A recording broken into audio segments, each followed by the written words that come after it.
So in case you didn't know, your body alternates between mobile and stable joints. So a mobile joint obviously should have a bunch of movement. A stable joint should have a bunch of stability. So what I mean by that is we have mobile ankles, a stable knee, a mobile hip, a stable low back, and that pattern goes through your entire body, right? So mobile, stable, mobile, stable. Now, when a mobile joint isn't as mobile as it should be, your body's wicked smart.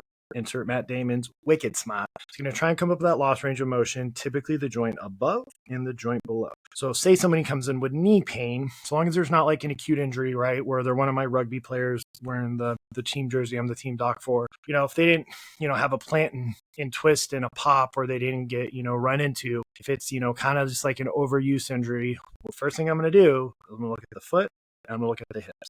Because remember, if those aren't moving, that knee is going to try to become mobile. It's not really well suited for that. Now, the two closest mobile joints directly impact each other. So what happens at the foot directly impacts the hip. So the first thing I do, and every patient will tell you, what do I do for any lower body complaint? The first thing I do is I watch them walk with their shoes off, right? I have my cat walk. I joke it's going to be weird when somebody's staring at you, but try to walk normally. And I'm going to watch how they walk. And 9 times out of 10, I will be able to correctly tell them if they had a previous ankle sprain or roll based on how they walk. Now, you are not broke, you're not fragile. That is my number one message. I say that to them blue in the face.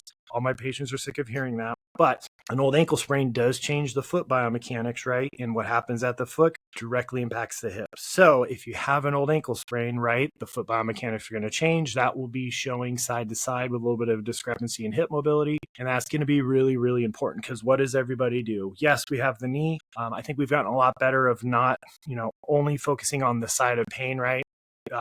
There's a quote, I'm going to kind of butcher it, but generally it was saying, he who looks at only the side of pain is a fool. So we're getting better at looking above and below, but I don't think a lot of people realize the foot to hip relationship. So yes, you could do all the hip mobility drills in the world, but if you never correct what's going on at the foot, you're mistaking the forest for the trees, you're going to be susceptible to have it happen again. So again, your body alternates between mobile and stable joints. Make sure your mobile joints are mobile. Make sure your stable joints are stable. The foot directly impacts the hip, right? The foot's the driver of the lower body. The rib cage is the driver of the upper body. As long as you understand that about your body, you should have a better idea of what you need to be focusing on from a warm-up standpoint, a rehab standpoint, and all that. So mobile, stable, it's an important concept. Mobile joints impact each other. There's your brain gains for today.